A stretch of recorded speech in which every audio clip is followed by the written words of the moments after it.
வாசிப்போம். 1 கொரிந்தியர் 3ஆம் அதிகாரம் 16வது வசனம்.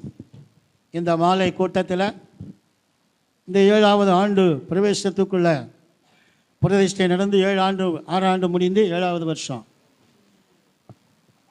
7வது ஆண்டுக்குள் போகிற இந்த திருச்சபையுடைய இந்த விழாவுக்கு வந்திருக்கிற உங்கள் யாவரையும் வாழ்த்தி வரவேற்கிறேன். விசேஷமாக நம்முடைய அன்பு ஊழியக்காரர் ஜெரோம் பாஸ்டர் அவர் இங்கே ராமேஸ்வரத்துக்கு வந்திருந்தார். அப்பொழுதுதான் பழக்கம். நல்ல என்னுடைய ஒரு மூத்த மகனை போல நல்ல பாசம் உள்ள ஒரு அன்பான பிள்ளை. கர்த்தர் அவருடைய வாழ்க்கை ஊழியத்தை மாதிரி ஆசீர்வதிக்கட்டும். அவருக்கும் என் வாழ்த்துக்களை தெரிவித்துக் கொள்கிறேன்.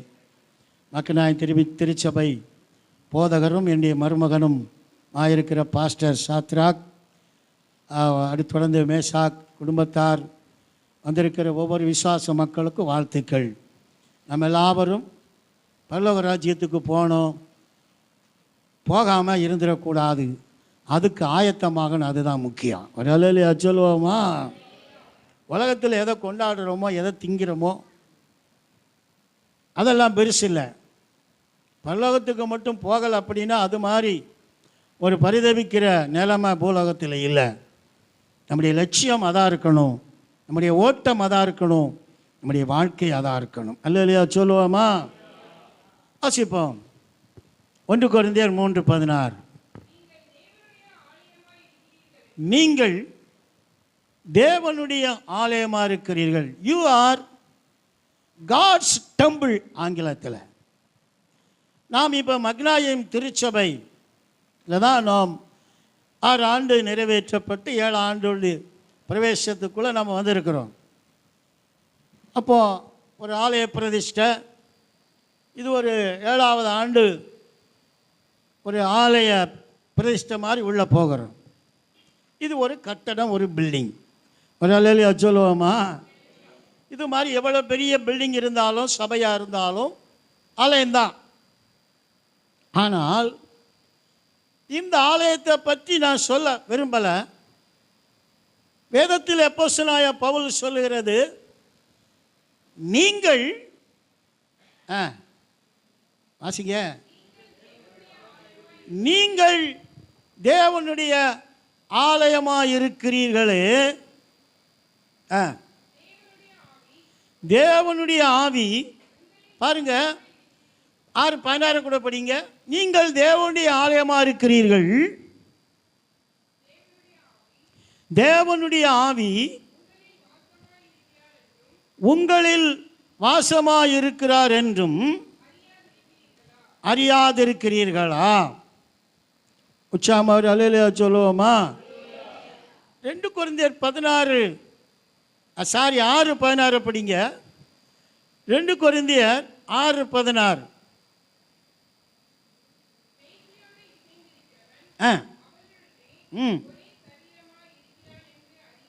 அறியீர்களா? சொல்லியிருக்கிறது. கர்த்தரோடு இசைந்திருக்கிறவன்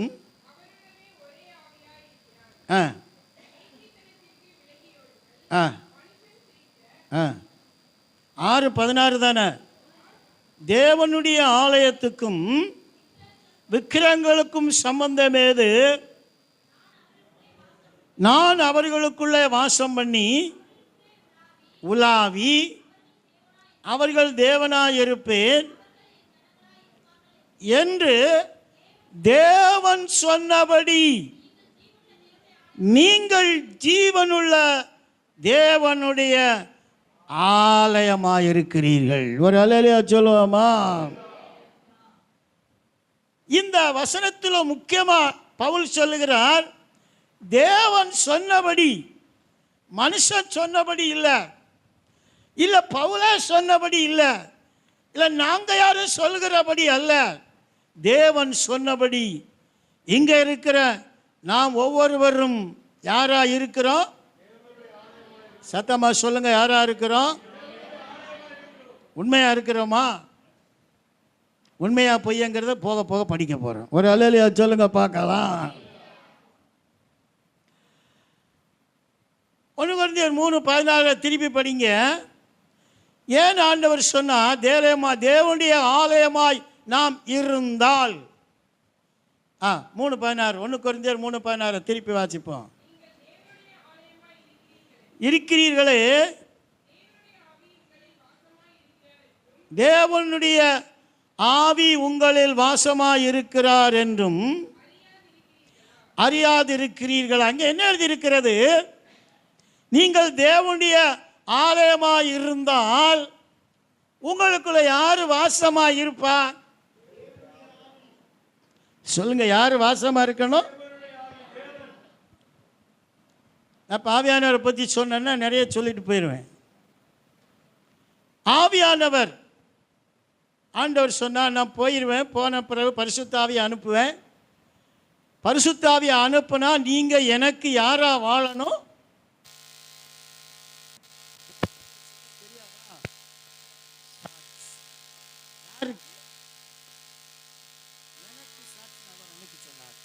சொல்லுங்க பார்க்கலாம்.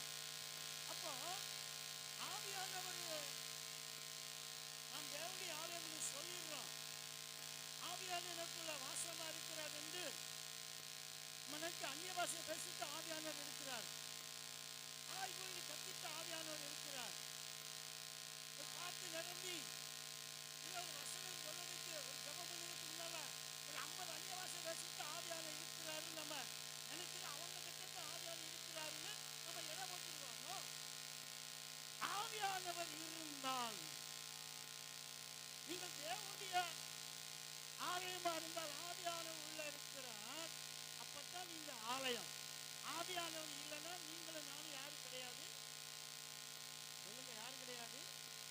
அப்ப ஆவியை பெற்றா இந்த ஆவியானவர் இருந்தால் ஃபர்ஸ்ட் ஆண்டவர் சொன்னது போல நம்ம யாருக்கு விட்னஸா இருக்கணும்? இருக்கிறமா சிந்திச்சு பார்க்கணும். சொல்லுங்க பார்க்கலாம். சாட்சி. எங்க போனாலும் ஆண்டவருடைய பிள்ளை, எந்த இடத்திலே ஆண்டவருடைய பிள்ளை, எந்த சூழ்நிலையிலும் ஆண்டவருடைய பிள்ளை, எப்படிப்பட்ட காலகட்டத்திலும் ஆண்டவருடைய பிள்ளை. இவராப்பா, இவர் பெந்தகோஸ்துக்காரப்பா, இவர் ஏதோ ஆவியை பெற்றவரா? பழைய ஆளு கிடையாது, பழைய பேச்சு கிடையாது, பழைய நடக்க கிடையாது, பழைய தேசம் கிடையாது என்று சொல்ல இவர் பார்த்தா இயேசு. உங்களை பார்த்தா என்னன்னு சொல்லணும்? இயேசு வாரார். சில விசுவாசிகள் சில டிபார்ட்மெண்ட்ல வேலை பார்க்குறாங்க, நல்ல ஆபீஸரா இருக்கிறாங்க. அவங்க ஆண்டவருக்கு சாட்சியால் உண்மையாக இருக்கிறபடியினால் உள்ள போனவொன்னு அத்தனை பேர் எழும்புறான். இயேசு வந்துட்டார்னு சொல்றேன். இயேசு அவர் இல்லை, இயேசு வந்துட்டாருப்பா. அப்படின்னா என்ன அர்த்தம்? அவ்வளவு பெரிய உற்சவத்தில் இருந்தாலும் அவர் வரும்போது இயேசுன்னு சொல்றதுக்கு காரணம் என்ன? அவர் யாருக்கு சாட்சி? சொல்லுங்க பார்க்கலாம். குடும்பத்திலே சாட்சி இல்லை, வேற எங்க பார்த்தேன்? வெளியிலாம் சாட்சியா இருக்க. சொல்லுங்க பார்க்கலாம். ஆவி இருந்தா சாட்சி, சாட்சியா இருந்தாதான் பரிசுத்த ஆலயம். அல்லேலூயா சொல்லுங்க பார்க்கலாம். அதே மாதிரி ஆவியானவர் வந்தா அவர் உங்களை விடுதலை ஆக்கி சகல எங்க நடக்குது ஆவியானவர் எங்க வந்த ஆவியானவர் இறங்குறாரு. அதற்கு நானும் 43 வருஷம் தாண்டி ஊழியம் செஞ்சுட்டேன். நானும் தப்பு தப்பா பிரசங்கம் பண்ண காலம் உண்டு, தப்பானவர்களை பின்பற்றின காலம் உண்டு.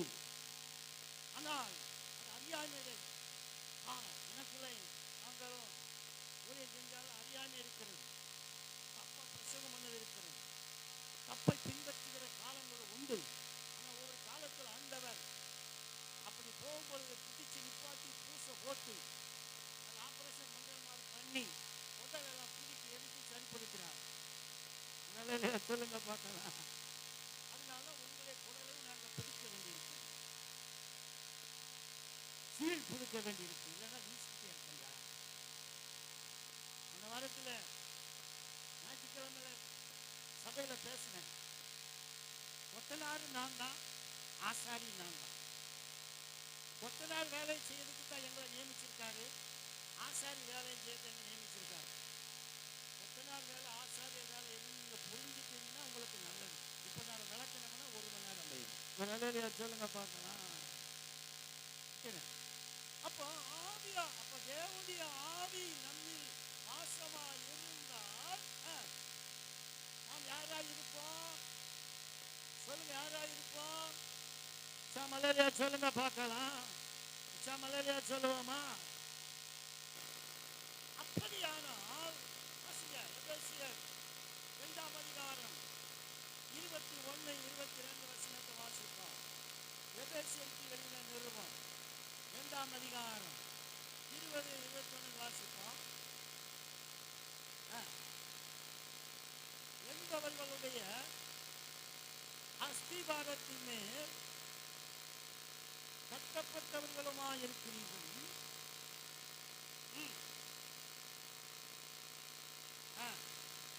அவன் மேல் ஆவி முழுவதும்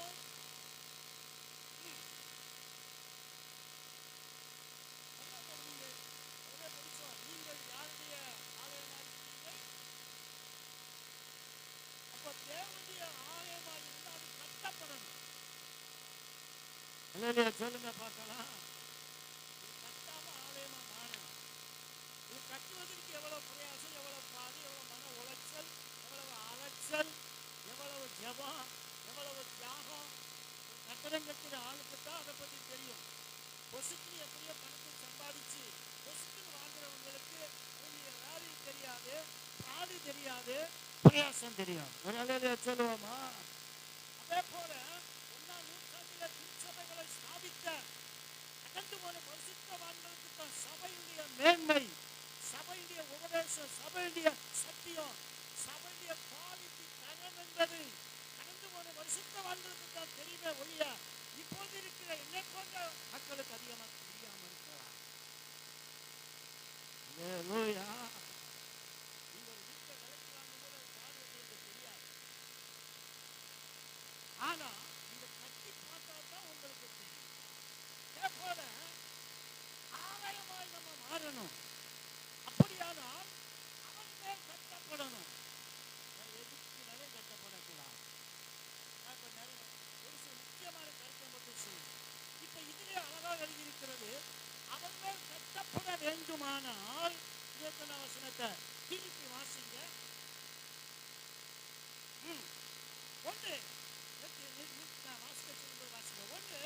கட்டப்பட வேண்டுமானால், பரிசுத்த ஆலயமாக எழும்ப வேண்டுமானால், தேவனுடைய ஆவியானவர் வாசமளிக்கிற மாளிகையாக நானும் நீங்களும் மாற வேண்டுமானால், இந்த அருமையா ஒன்று சொல்கிறார், அவர் மேல் மாளிகை முழுவதும் இசைவு. ஃபர்ஸ்ட் இசைவு வேணும். என்ன வேணும்? சத்தமா சொல்லுங்க, என்ன வேணும்? குடும்பம் கட்டப்படணும்னு சொன்னா புருஷனும் மனைவியும் பிள்ளைகள் எப்படி இருக்கணும்? 2 பேருக்கு ஒரு இசைவு உண்டானாதான் அசைவு உண்டாகும். ஒரு அல்லேலூயா சொல்லுங்க பார்க்கலாம். இசைக்கேல் பள்ளத்தாக்குல இசைவு உண்டாச்சு.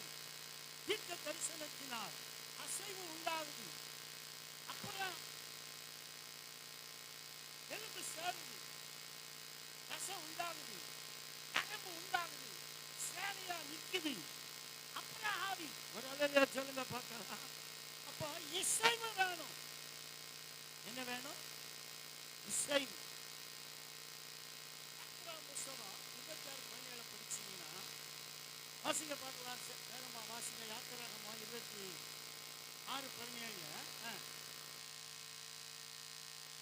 அசைப்பு கூடாது. ஆலயம் ஆரம்ப ஸ்டேஜ் எப்படி கட்டணும்னு ஒவ்வொரு ஒழுங்க சொல்லுறார். அந்த ஒழுங்குல கூடாரம் கட்டுவதற்கு பலகை சொல்லுறார். ஒவ்வொரு பலகைக்கும் நல்லா கவனிக்கணும். இசைவது எப்படி? ஒன்றோடு ஒன்று ஒத்து.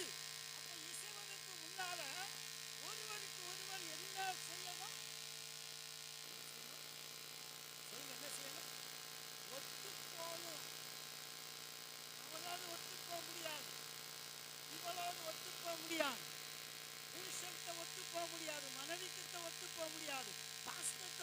போக முடியாது, அந்த ஆபீஸரோட ஒத்து போக முடியாது. பரிசுத்த ஆவியை பெற்ற பிள்ளை நீ சொல்லுவாயானால் நீ ஆலயம் அல்ல. சொல்லுங்க பார்க்கலாம்.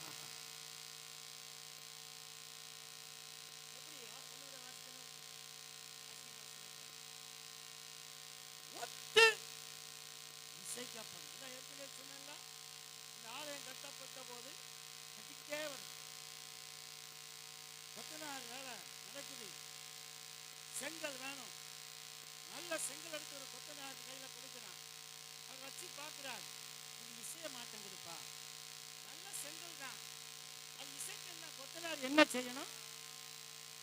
நல்ல செங்கல் என்ன செய்யணும்? கவனிங்க, நல்ல செங்கல் என்ன செய்யணும்? தெரியாதோ? நாங்க வீடு கட்டினா தானே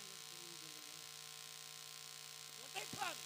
நல்ல செங்கல் தான், நீ நல்ல பிள்ளை தான், நல்ல விசுவாசி தான், நல்ல ஊழியக்காரர் தான், நல்லா ஜெபிக்கிற ஆளு தான், நல்ல பாடுற ஆளு தான், நல்லா கொடுக்கலையோ நல்ல ஆளு தான், நீ நல்லா நேசிக்கிற ஆளு. ஆனாலும் தேவனோடு இசையாதபடி, பரிசுத்தத்தோடு இசையாதபடி, தேவனுடைய ஒழுங்கோடு இசையாதபடி நீ நல்ல செங்கலா இருந்தாலும் உன்னை இசைக்கணும்னா இசைக்க கூடாத அளவுக்கு உனக்குள்ள காண்கிற பெருமை, அகந்த நேர்த்திமை, ஆணவம், கீழ்ப்படியா தன்மை, ஒழுங்கற்ற நிலைமை ஒன்று இருக்கு பாருங்க. அதை உடைச்சாத்தான் சோத்துல கொண்டு வந்து இசைக்க முடியும். அப்படி உடைக்கப்பட்டோம், இன்னைக்கு உடைக்கப்படுறோம்.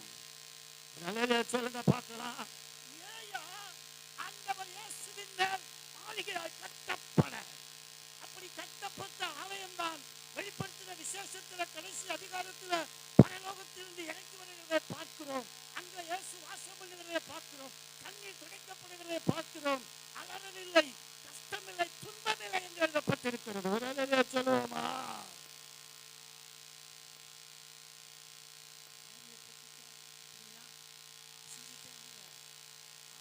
சொன்னா ஆலயத்துக்கு வர்ற நேரத்திலே உனக்கு இந்த சபையில் எல்லாரும் இசை இருக்கணும், ஒத்து போகிற மனசு இருக்கணும், ஒத்து போகிற வாழ்க்கை இருக்கணும். ஊழியக்காரனோடு ஒத்து போறது, சத்தியத்தோடு ஒத்து போறது, பரிசுத்தத்தோடு ஒத்து போறது, படிகள்ல ஒத்து போறது வருது. ஒத்து இசை அருமையாக இருக்கிறது. அந்த விளக்கத்தை அப்படியே விட்டுங்க. அப்போ இன்னும் ஒன்று அந்த கொத்தனார்கள் இன்னும் சொல்லலாம். ஒரு தடவை உடைக்கிறார், உடைச்சிட்டு வச்சு பார்க்கிறார், இன்னையும் பொருந்த மாட்டேங்குது. அப்புறம் என்ன செய்யறாரு? இன்னும் என்ன செய்கிறார்? அப்புறம் வைக்கிறார், அப்புறம் தெரியாதுல, பின்ன என்ன செய்யறாரு?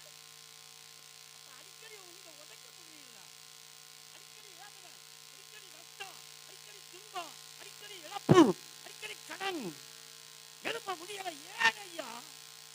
இதுவரைக்கும் தேவனுடைய ஆலயத்தில் அவருடைய அத்திவாரக்கல்லின் மேல சரியா இசைக்கு வராதனால உன்னை உடைச்சி எப்படியாவது கட்ட நினைக்கிறாரு.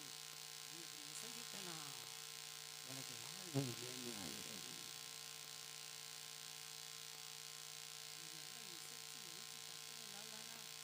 சூப்பரா இருக்குதுன்னு சொல்லுறோம். இந்த சூப்பர் அழிஞ்சு போகும். இயேசுவின் கட்டப்படுகிற ஆலயமாய் நானும் நீங்கள் இருந்தால் அழியாத ராஜ்யத்தை செய்வது. சொல்லுவோமா? சொல்லுவோமா? இதுவரைக்கும் இசைஞ்சு போகிற, ஒத்தி செஞ்சு போகிற மனமில்லாத யார் இங்க இருந்தாலும் இன்னைக்கு மனம் தெரிஞ்சிருங்க. இங்க போகும்போது இயேசு வந்தா பரலோகத்துக்கு போக முடியும். இசைஞ்சு போகிற ஆண்டவரே, ஒத்து போகிற ஆண்டவரே, ஒத்து போறேன், செஞ்சு போறேன், என்னை மன்னிவும், என்னை பரிசுத்தப்படுத்தும். இன்னும் ஒத்து போகி இசைச்சு போகக்கூடிய அளவுக்கு என்ன என் வாழ்க்கையில இருக்கிறது? முரட்டு சபை என்ன இருக்கிறது? நடிச்சவன என்ன இருக்கிறது? சிவஜயங்களை பார்த்து கர்த்தர் சொல்லும் பொழுது முரட்டு குணம், நடிச்ச இருதயம், அனந்தா கழுத்து அப்படின்னு சொல்லிடாரு. இந்த சனத்தை கானானுக்குள்ள நான் கொண்டு போக மாட்டேன், மோசேன்னு சொல்லி கொண்டும் போகல. அல்லேலூயா சொல்லுங்க பார்க்கலாம். ஏன்னா ஆண்டவருடைய சுபாவத்துக்கு இணங்கி இசைஞ்சு வரவே இல்லை பாருங்களேன், விட்டுட்டார். அழிஞ்சு போனால் நமக்கு தெரியும், அது நமக்கு ஒரு எக்ஸாம்பிளாக எழுதியிருக்கிறது.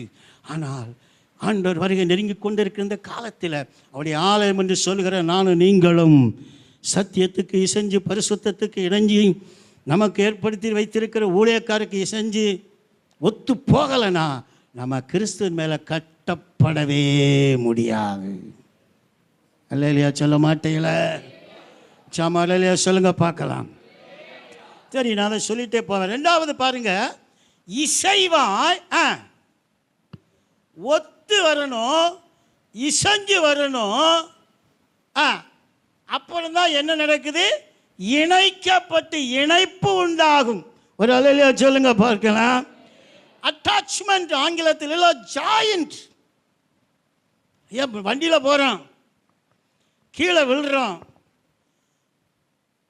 கால் தூக்க முடியலை, டாக்டர்கிட்ட போகிறோம். அவன் என்ன சொல்கிறான்? எப்படி அவள்தானு கேட்டுட்டு, உன் இணைக்கப்பட்ட மூட்டில் இருக்கிற கிண்டி விலைக்கு போச்சு பான்ட்டார். இப்போ இணைப்பு இல்லை, இணைப்பு விலகிருச்சு. இப்போ என்ன செய்ய முடியலை? ஒன்றும் சொல்ல மாட்டேங்க. இன்னைக்கு சரியான இணைப்பு தேவனோடு, சரியான இணைப்பு ஊழியக்காரரோடு, ஏன் சரியான இணைப்பு குடும்பத்தில். நான் கேட்குறேன், காலையில் எழும்புன உடனே எத்தனை பேர் குடும்ப ஜெபம் ஒத்து இசைஞ்சு இணைஞ்சு ஜெபம் பண்ணுறிய? எத்தனை பேர் ஜெபம் பண்ணுறிய? பொய் சொல்லக்கூடாது. இன்னைக்கு பெந்தகோஸ்துக்காரங்க மாதிரி பொய் சொல்லலைன்னா யாரையுமே பார்க்கறது இல்லைங்க. இந்த கூட உண்மையை சொல்கிறான், இந்த ஆவியை பெற்றவங்க தான் 100% பொய் வேதமே சொல்லுது. அப்புறம் சொல்கிறேன், ஏன்னா நம்ம துணிஞ்சு படிச்சிட்டோம். பொய் எங்கே பொய் சொல்ல துணிஞ்சிட்டோம், யார்கிட்டையும் பொய் சொல்ல துணிஞ்சிட்டோம். அனனியா சப்பிரால் மாதிரி. இன்னைக்கு கிருபை இருக்கிறதுனால, அன்னைக்கு அவங்கள கொன்ன மாதிரி என்னை உங்களை கொல்லாமல் வச்சிருக்கிறதுனால துணிஞ்சு பொய் சொல்லிட்டு தெரியும். அப்படி தானே? உண்மையாக இருக்கணும். அல்லேலூயா சொல்லுவோமா? ஒத்து இசைஞ்சு இணைந்து. அல்லேலூயா சொல்லுங்க பார்க்கலாம். அப்புறம் படிக்கிறான் 22ஆம் வசனத்தில், கூட்டி. அப்படின்னா ஒற்றுமையாக, ஒருமித்து. 133 சங்கீதத்தில் சகோதரர் ஒருமித்து வாசம் பண்ணுவது. அதை நீங்கள் மலையாளத்தில் படிச்சீங்கன்னா ஒத்தொருமிச்சு, ஒத்து ஒருமிச்சு. செபத்துக்கு உட்கார்ந்தா மனைவி அந்த பக்கம், புருஷன் இந்த பக்கம். ஆராதனைக்கு வந்தாலே இப்போ எத்தனை பேர் நீங்கள் எழுப்பி போனீங்க? எங்கள் 1 மணி நேரம் 2 மணி நேரம் தேவசனியில் தியாகம் பண்ணி இருக்க முடியலைன்னா கர்த்தர் எப்படிங்க நம்மகிட்ட ஒத்து வருவார்? இது நிறைய, இங்கே மட்டும் இல்லை, நிறைய இடத்துல பார்க்குறோம். திருநெல்வேலிக்கு ஒரு சபைக்கு போயிருந்தேன், 3 நாள் கூட்டத்துக்கு போயிருந்தேன். ஒரு பிள்ளை கூட கீச்சின்னு சத்தம் போடாது. உடனே பாஸ்டர் தூக்கி கொண்டு வெளியில் விட்டுருவார். தாய் தகப்பன் யாரும் ஒன்றும் சொல்ல மாட்டாங்க, ஒன்றும் சொல்ல மாட்டாங்க. சபை பயங்கர கூட்டம், அவ்வளவு ஒழுக்கம் இருக்கிறது. ஏன்னா தேவனுடைய ஆலயம். அல்லேலூயா. சில சபையில் சிரிச்சுக்கிட்டு விளையாண்டுக்கிட்டு பிஸ்கட் ஊட்டிக்கிட்டு அம்மா பிள்ளைக்கு ஊட்டிக்கிட்டு இவங்களும் தின்னுக்கிட்டு சபையாங்காது. விட்டுற இணக்கம், இசை, அதான் ஒத்தொருமிச்சு. அந்த சங்கீதம் அழகா சொல்லியிருக்கு. நம்ம மனப்படமாக வச்சுருப்போம், கருத்தை நம்ம புரிஞ்சுக்கிற மாட்டோம். அந்த ஒருமைப்பாட்டில், அந்த இணைப்பில், அந்த இசைவில் தான் அங்கே கர்த்தர் ஆசீர்வாதத்தையும் மேன்மையை வச்சிருக்கிறாரு. அந்த இசைவு தான் தேவனோடு இசைஞ்சு கட்டப்படுறது. அப்படி கட்டப்பட்டா பரிசுத்த ஆவி உங்களுக்குள்ள இருந்தால் ஒத்து போகிற, இசைஞ்சு போகிற, இணைஞ்சு போகிற, ஒருமித்து எல்லா காரியத்தையும் செயல்படுகிற ஒரு ஆவியானவருடைய தாக்கம் இருக்கும். அந்த இடத்துல தான் என்ன உண்டாகும்? ஆசீர்வாதம். 133 சங்கீதத்தில் அப்படித்தான் சொல்லுது. இந்நேரம் எடுத்திருக்க வேண்டாமா சங்கீதத்தை? சகோதரர் ஒத்துரிமிச்சு வாசம் பண்ணுவது நல்லா எவ்வளவு அழகாக இருக்கு. எத்தனை நன்மை எங்க ஒருமைப்பாட்டில் ஒத்திருக்கிறதுல இணைஞ்சிருக்குது. எவ்வளவு நன்மை. உலகம் கொடுக்க முடியாது, பணம் கொடுக்க முடியாது, நீங்களும் நானும் ஓடி ஓடி ஓடி ஓடி ஓடி அலைகிற எதுவுமே தர முடியாது. ஆனால் தேவனுடைய வார்த்தைக்கு, தேவனுடைய சத்தியத்துக்கு, தேவனுடைய உபதேசத்துக்கு ஒத்து ஒருமிச்சு இணங்கி பரிசுத்தாவியை பெற்ற பிள்ளைகளாக இருக்கிற நீங்களும் நானும் கிறிஸ்துவின் மேல் கட்டப்படுவோமானால் நீ ஆசீர்வாதத்தை தேடி போக வேண்டியது இல்லை. உன் பிள்ளைக்கு ஒரு மாப்பிள்ளை ஒரு பொண்ணை தேடி போக வேண்டியது இல்லை. நீ ஆசீர்வாதம் ஐஸ்வர்யத்தை தேடி போக வேண்டியதில்லை. வேலையை தேடி எதையும் நீ தேடி போக வேண்டியதில்லை. உனக்குள்ள இருக்கிற தேவனோடும் உன் குடும்பத்தோடும் சபையோடும் இருக்கிற ஒத்து ஒருமிச்சு இணங்கி ஒற்றுமையாய் வாழ்கிற வாழ்க்கையில் அது நன்மையும் இன்பம். அல்லேலூயா சொல்லுங்க பார்க்கலாம். எங்களுக்கு தான் இன்பத்தை பார்க்கறதுக்கு இன்னைக்கு பாக்கெட்டிலே வச்சிருக்கிறோமே செல். ஆலயத்துக்கு போனாலும் சில செல்லை பிரசங்க டயத்தில் திறந்து வச்சு காமெடி பார்த்துக்கிட்டு இருக்க சபை விசுவாசிகள் உண்டு. எங்க இந்த தொலைபேசிக்கு ஒரு பேர் சொல்லுவாங்க, தொல்லைபேசி. என்ன பேசியா? தொல்லையா போச்சு, தொல்லை தான். இன்னைக்கு செல்லுனால பிள்ளைய கெட்டு போச்சு.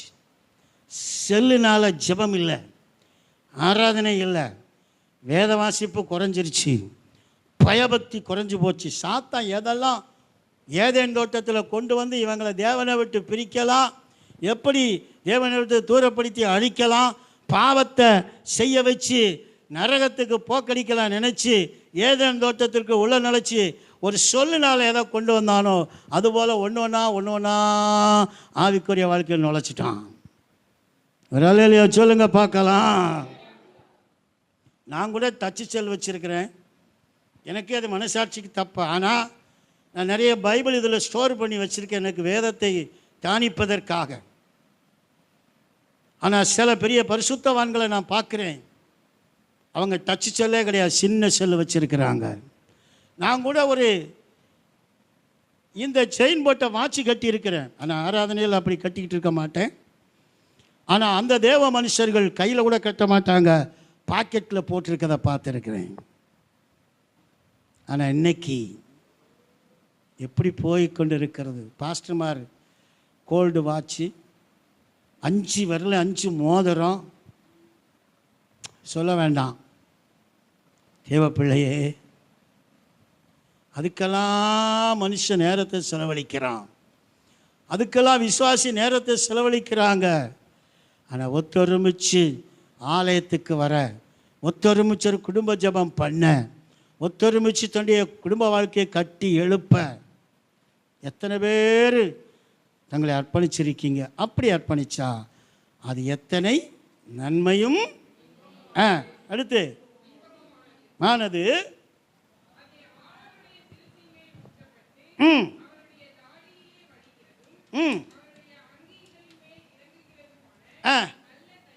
நல்ல தைலத்துக்கும்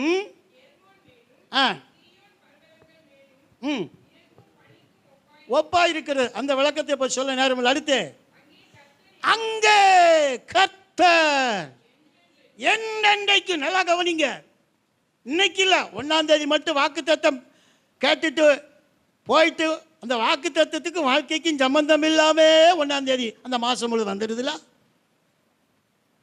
ஆசீர்வதிக்கவே ஆசீர்வதிப்பேன் அப்படின்னா போயிட்டு போறான். ஆனா அந்த அந்த 1ஆம் தேதியிலிருந்து நீங்க பாருங்க ஆசீர்வாதமே வராது. ஐயா, வாக்குத்தத்த வார்த்தையை கேட்பதினால அங்கெல்லாம் ஆசீர்வாதம் தேவன் எதிர்பார்க்கிறது. ஏனென்றால் தெய்வீகத்தில் ஒற்றுமை இருக்கிறது, இசைவு இருக்கிறது, இணைப்பு இருக்கிறது, ஒருமைப்பாடு இருக்கிறது. அல்லேலூயா சொல்லுவோமா? அதைத்தான் சபையில் எதிர்பார்க்கிறார், அதைத்தான் குடும்பத்தில் எதிர்பார்க்கிறார். இது இல்லைனா அங்க என்றென்றைக்கு என்ன கிடைக்காது? ஆசீர்வாதம். அல்லேலூயா சொல்லுங்க பார்க்கலாம். ஆசீர்வாதம் வேண்டுமா? செழிப்பு வேண்டுமா? வளர்ச்சி வேண்டுமா? கஷ்டம் மாறணுமா? கடனிலிருந்து தூக்கி எடுக்கப்பட வேண்டுமா? துன்பம் மாறணுமா? கண்ணீர் நீங்கணுமா? துயரம் போகணுமா? வேதனை அகலணுமா? உங்க குடும்பத்தில் நன்மையான நல்ல காரியங்கள் நடக்க வேண்டுமா? நீ இசைக்கப்பட வேண்டிய இடத்துல இசையணும், ஒத்து போக வேண்டிய இடத்துல ஒத்து போகணும், இணைக்கப்படணும். ஒற்றுமையாக வாழ்ந்தா நீ கேட்காமலே எல்லாம் தானா வரும். அப்படித்தான் நாங்கள் வசனம் எழுதியிருக்குதுப்பா. அங்கே தேவன்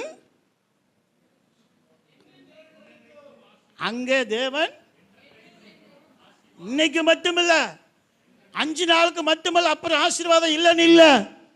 1ஆம் தேதி மட்டுமல்ல, 2004 மட்டுமல்ல, நீ நான் சாகுற வரைக்கும் கர்த்தர் ஆசீர்வாதத்தை தரணும்னா நீ ஆலயமா ஒப்பு கொடுக்கணும். ஒரு அலையிலையா சொல்லுங்க பார்க்கலாம். உச்சாம் அலையிலையா சொல்லுவோமா? நான் விட்டுறேன்.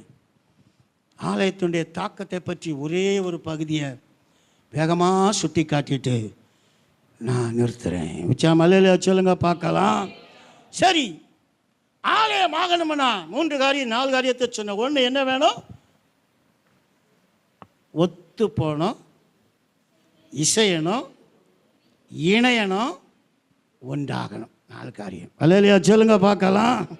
சத்தம் அல்லேலூயா சொல்லுவோமா? நீ ஆதியாகமத்திலிருந்து படிச்சிங்கன்னா பிதா, குமாரன், பரிசுத்த ஆவியான 3 பேரும் சேர்ந்தே தான் எல்லாம் செய்வாங்க. புதிய ஏற்பாட்டில் படிச்சீங்கன்னா 3 பேரும் சேர்ந்தே தான் எல்லாம் செய்கிறாங்க. அல்லேலூயா சொல்லுங்க பார்க்கலாம். திருச்சபையில் இதைத்தான் தேவன் எதிர்பார்க்கிறார். ரட்சிக்கப்பட்ட பிள்ளைகள் குடும்பத்தில் இதைத்தான் கர்த்தர் எதிர்பார்க்கிறார். ஒரு இந்த கட்டட வேலையில் சித்தாள், கொத்தனார், அடுத்து என்ன நிமிர்ந்த ஆள் எல்லாம் ஒற்றுமையாக இல்லைன்னா அந்த கட்டடத்தை ஒழுங்காக அனுப்பிச்ச முடியுமாங்க? முடியாது. அல்லேலூயா சொல்லுங்க பார்க்கலாம். உங்கள் வாழ்க்கை கட்டப்பட, உங்கள் பிள்ளை வாழ்க்கை கட்டப்பட, உங்கள் தொழில் கட்டப்பட, உங்கள் படிப்பு கட்டப்பட, நீங்கள் எதிர்பார்க்கிற அனைத்தும் பெற்றுக்கொள்ள தேவன் ஆசீர்வாதத்தை மேன்மையை அங்கே அவரே தரும்படி, என்றென்றைக்கும் தரும்படி இந்த நாளிலாவது இதுவரைக்கும் ஒத்து போகாத இடத்தை தூக்கி போட்டுட்டு ஊழியக்காரோடு, சத்தியத்தோடு, தேவனோடு, பரிசுத்தத்தோடு, உண்மையோடு ஒத்து இசைஞ்சு இணைஞ்சு ஒற்றுமையாகி அல்லேலூயா கட்டப்படு. அப்பத்தான் நீ ஆலயம். அங்கே தான் கர்த்தர் சொல்கிறாரு, நான் அவர்களுக்குள்ளே வாசம் பண்ணி உலாவி அவர்கள் தேவனாய் இருப்பேன். அல்லேலூயா சொல்லுவோமா? அந்த ஆலயத்துக்குள்ளே தான் ஆண்டவர் இருப்பார், உலாவுவார். எதுக்கு உலாவுறாரு தெரியுமா? அந்த வசனத்தை உங்களுக்கு ஞாபகப்படுத்துகிற. உபாகமம் புஸ்தகத்தில் வாசிங்க பார்க்கலாம். உபாகமம் புஸ்தகம் 23:14 படிங்க பார்க்கலாம். உபாகமம் 23:14. உன் தேவனாகிய கர்த்தர், நல்லா கவனிக்கணும், உன்னை ரட்சிக்க, இந்த ரட்சிப்புக்குள்ள உன்னை காப்பாற்ற, உன்னை பாதுகாக்க, உன்னை பராமரிக்க, உன்னை உயர்த்த, உன்னை கனம் பண்ண, இப்படி நிறைய அர்த்தங்கள் உள்ளே கொடுத்திருக்கிறது. ஆங்கில பைபிளில் அதை வியாக்கியானமா படிச்சா அல்லேலூயா சொல்லுவோமா? உன்னை ரட்சிக்க, அடுத்து உன் சத்துருக்களை, உனக்கு வருகிற தொழில் ஆசீர்வாதத்தை கெடுக்கிற சத்துரு, குடும்ப சமாதானத்தை கெடுக்கிற சத்துரு, ஆன்மீக வாழ்க்கையில் வளர விடாமல் கெடுக்கிற சத்துரு, இப்படி எந்தெந்த பகுதியிலெல்லாம் உனக்கு சத்துரு இருப்பாங்களோ அந்த சத்துருக்களை உன் கையில ஒப்பு கொடுக்க. அதனால கர்த்தர் என் கையில சத்துரு ஒப்பு கொடுத்துட்டாரு அப்படின்னு நீ பெருமையா வாழல. ஒப்பு கொடுத்த கர்த்தருக்கு முன்பாக நீ தாழ்மைப்பட்டு வாழணும். ஒரு அல்லேலூயா சொல்லுவோமா? உலகத்தில் இல்லாத பெருமை பாஸ்டர்மாருக்கு இருக்குது. என்ன சேர்த்த சொல்லிடுறேன், உலகத்தில் இல்லாத பெருமை விசுவாசிக்கு இருக்குது. நான் அனுபவத்தில் சொல்லுறேன். ஒரு பாட்டு பாட கொடுத்தா போதும், அவன் பாஸ்டர் ஆயிடுறான். ஒரு வீடு சந்திக்க விட்டா போதும், பாஸ்டர். கொஞ்ச நாள் கழிச்சு பார்த்தா பாஸ்டர்னை பீடத்தில் ஏற்ற மாட்டாங்கிறாரு. பெருமை மண்டைய உடைப்பார். ஒரு அலையில சொல்லுவோமா? நாங்களாம் அப்படி வளரலை. எங்கள் மூத்த ஊழியக்காரங்களுக்கு அடங்கி இருந்தோம். அவங்க நல்ல சோறு திம்பாங்க, எனக்கு கஞ்சியை கொடுப்பாங்க. அவங்க மீன் பொரிச்ச மீன் எங்களை டெஸ்ட் பண்ணுறது, பொரிச்ச மீன் பொரிச்ச கறி திம்பாங்க. அவங்க முன்னால் இருந்து பழைய கஞ்சி ஊறுகாயம் குடிச்சிட்டு ஐயா நல்லா இருக்குதுன்னு சொல்லுவோம், குறை சொல்ல மாட்டோம். அப்படி நிறைய என் மனைவிட கேட்டு பாருங்க. அதிலெல்லாம் கர்த்தர் எங்களை நிலைநிறுத்தி காட்டினார். குறையும் சொல்லலை, குற்றம் படுத்தலை, சாட்சிக்காக சொல்லுறேன். என்னுடைய பிரசங்கத்தை கேட்டு எத்தனை பேர் புகழ்வாங்க? நோ. ஊழியர் ஐக்கியத்தில் பேசுவேன். இத்தனை ஆண்டுகள் கேட்காத ஊழியக்காரங்களுக்கு ஒரு பிரசங்கம் இன்னைக்கு தான் பாஸ்டர் கேட்டிருக்கணும் ஓடி வந்து அத்தனை பேரும் கை கொடுப்பான். நோ, அந்த பெருமை எனக்கு இல்லையா. அவர் கொடுத்த வார்த்தை நான் வெறும் கழுதை தான். படிப்பில்லை, நான் காலேஜுக்கு போனதில்லை, நான் எதையும் அதிகமாக படித்ததில்லை. எனக்கு ஒன்றே தெரியும், தேவ சமூகத்தில் உட்காந்து ஆண்டவர்கிட்ட அழுது கேட்டு ஒவ்வொரு வாரமும் புதிய பிரசங்கத்தை பண்ணுகிறதா என் அனுபவம். பண்ண மாட்டேன் இல்லை, அதாவது யூடியூப்பை காப்பிடிக்கிற அனுபவமே எனக்கு கிடையாது. இன்றைக்கி 180% யூடியூப்பு காப்பிடிச்சு வருகிற பிரசங்கத்தை தான் நீங்கள் கேட்க முடியும். இல்லையா? சொல்லுங்க பார்க்கலாம். உங்கள் பாஸ்டர் கூட சொன்னார், நான் நேரத்தையே பிடிங்கிட்டு போகலான்னு பார்த்தேன், இருக்கணும்னு சொன்னார். பிரசங்கம் திடீர்னு தான் அன்னைக்கு காலையில் சொன்னான்னு நினைக்கிறேன். ஆமாம், நீங்கள் தான் சாயங்காலம் பிரசங்கம் பண்ணணும். நானே முழித்தேன். பரவாயில்ல, நேற்று சொல்லிட்டார். ராத்திரி படுக்கும்போது சொன்னார், படுக்கும்போதே ஜெபம் பண்ணேன்.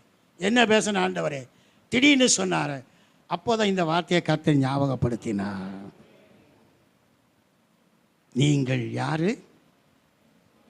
எப்போ ஆலயம்? தேவனோடு ஒத்து இசைந்து இணைந்து உண்டாகும்போது. அல்லையா? சொல்லுவோமா? தேவனோடு நான் இசைஞ்சிருக்கேன், பாஸ்டரோடு இசைய முடியாதுன்னா கர்த்தர் ஏற்றுக்கிற மாட்டார். மனைவியோடு இசையாமல் குடும்பம்னு சொல்ல முடியுமாங்க? அல்லையா? சொல்லுங்க பார்க்கலாம். இப்போ இசைவு வேணும், அப்போ தான் ஆலயம். சரி, இப்போ இந்த ஆலயத்துக்குள்ள பாளையத்துக்கு ஏன் உலாவுகிறாரு? உன்னை ரட்சிக்கவும், வாசிக்கணும், ஒப்பு கொடுக்கவும், உன் பாளையமா இருக்கிற ஆலயத்துக்குள்ளே, பாளையமா இருக்கிற வீட்டுக்குள்ளே உலாவிக் கொண்டிருக்கிறேன். ஆகையால் அவர் உன்னிடத்தில் அசூசியான காரியம் உலாவிக்கிட்டு இருக்கார். அவர் சொல்றாருல, இப்ப படிச்சோம், நீங்கள் ஆலயம், நான் உங்களுக்குள்ளே உலாவி உங்கள் தேவனாய் இருப்பேன், நீங்கள் என் ஜனமாய் இருப்பீர்கள். அழகா சொல்லித்தாரு. உலாவுறாரு. அவர் உலாவிக்கிட்டே இருக்காரு. வீட்டில் உலாவுறாரு, தொழில் ஸ்தாபனத்தில் உலாவுறாரு, பிள்ளைகள் படிப்பில் உலாவுறாரு. உலாவிக்கொண்டே இருக்கிற கர்த்தர் திடீரென எதை பார்த்துடக்கூடாது. உங்க வாழ்க்கையில என் வாழ்க்கையில என்னது? அசூசி. தமிழ்ல சொல்றேன், தேவனுக்கு பிடிக்காத எதுவும் நம்ம வாழ்க்கையில கர்த்தர் பார்த்துடக்கூடாது. சத்தமலையிலையா சொல்லுவோமா? சத்தமலையிலையா சொல்லுவோமா? சமலையிலையா சொல்லுவோமா? ஆண்டவுடைய வார்த்தையை மிஞ்சி, அவருடைய சத்தியத்தை மிஞ்சி அவருக்கு பிடிக்காத, ஆங்கிலத்தில் படிச்சுன்னா அருவருப்பு, அசூசி, அசுத்தமான, அசிங்கமான, அருவருப்பான, தேவனை வெறுப்பூட்டக்கூடிய, கோபப்படுத்தக்கூடிய, மனவேதனை உண்டாக்கக்கூடிய, மன சங்கடத்தை உண்டாக்கக்கூடிய ஏதாவது ஆலயமாயிருக்கிறவன் பாளையத்தில் நான் பார்த்துட்டேன்னா விட்டு போயிடுவோம்பா, போயிடுவேன். அவர் போயிட்டாருன்னா நம்ம பாடு நல்லா இருக்குமா? இன்னைக்கு அநேகர் அவர் இல்லாததுனால தான் படாத பாடுபடுறோம். பாடுபட்டுட்டு பாஸ்டருக்கு கிருபை இல்லை ஜெபம் பண்ணதுக்குன்னு சொல்லுறோம். பாட்டு பாட ஆவி வர மாட்டேங்குன்னு சொல்லுறோம். பாஸ்டர் மூஞ்சியை பார்த்தா நல்லா இல்லைன்னு சொல்றோம். என்னைய பார்த்து சொன்ன இந்த சம்பவங்களை உங்களுக்கு சொல்றேன். இவ்வளவு ஆழமான சத்தியத்தை சொன்னாலும் எனக்கு பிரசங்கம் பண்ணவே தெரியலையா. பரவாயில்ல, நீ சொல்லு, ஏன்னா நீ பெரிய பிரசங்கியாரா இருக்கல. உனக்குள்ள அந்த ஆணவம் இருக்குதுலா, அந்த அகந்த இருக்குதுலா, நீ ஏசுனாத பெரிய ஆள் ஆயிட்டல, அதனால நீ சொல்லத்தான் செய்வ. ஒரு அல்லேலூயா சொல்லுவோமா? நீ படிக்க வச்ச பிள்ளை உன்னைய பார்த்து பாப்பா உனக்கு ஒன்றும் தெரியல அப்படின்னா நீ சும்மா இருப்பியா? சும்மா இருப்பமாங்க. அம்மா பார்த்து பாமா உனக்கு என்னமா தெரியும் அப்படின்னா மனம் கொதிக்குமில்ல. அசூசியான ஒன்றும் தேவனை கோபப்படுத்துகிற, சங்கடப்படுத்துகிற, வேதனைப்படுத்துகிற, அவருடைய இதயத்தை காயப்படுத்துகிற எவைகளும் ஆலயமா இருக்கிற பாளையத்துக்குள்ள, கூடாரத்துக்குள்ள கர்த்தர் பார்த்துட்டான்னா போயிடுவார். அப்படி போகாதபடிக்கு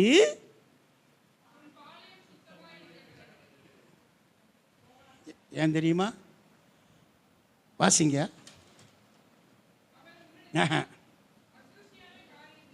கண்டு போகாதபடிக்கு உன் பாலையே சுத்தமாக இருக்கணும். வாசிங்க. தோத்திரம் 1 கொரிந்தியர் 3:17. பாலையை சுத்தமாக இருக்கணும் படித்தோம்ல. இந்த காரியத்தை வேகமாக சொல்லி முடிக்கிறேன். 1 கொரிந்தியர் 3:17. ஒருவன் தேவனுடைய ஆலயத்தை கெடுத்தால், நம்ம படித்தோம், நம்மளே யாரு? அப்போ இந்த ஆலயத்தை கெடுக்கணும்னா, ஆலயத்தில் ஆண்டவர் இல்லாமல் போனோம்னா, இந்த ஆலயத்திலேருந்து ஆண்டவர் வெளியில் போக வச்சு ஆண்டவரை சங்கடப்படுத்தணும்னா உள்ள அசூசி வந்துடணும். அல்லேலூயா சொல்லுங்க பார்க்கலாம். உலகம், மாம்சம், பிசாசு உள்ள வந்துடும். இன்னைக்கு ஆலயத்துடைய அழகு எப்படி இருக்கு விட்டுறேன். படிங்க. கெடுத்தால் தேவன் அவனை. அதனால நம்ம ரட்சிக்கப்பட்டோம், ஞானஸ்நானம் எடுத்தோம், பரிசுத்த ஆவியை பற்றினோம், ஆச்சா பூச்சான்னு சொல்லிக்கிட்டு இன்னைக்கு வாழ்க்கையில் கெட்டு போய் இருக்கிறமே ஒழிய ஆன்மீக ஆசீர்வாதம் இல்லை, பொருளாதார ஆசீர்வாதம் இல்லை, குடும்பத்திலையும் சமாதானம் இல்லை, பிள்ளைகள் வாழ்க்கையிலும் விருத்தி இல்லை. நிறைய விசுவாசிய, நிறைய ஊழியக்காரனை இத்தனை ஆண்டுகள் ஊழியத்தில் என்னால் சொல்ல முடியும்.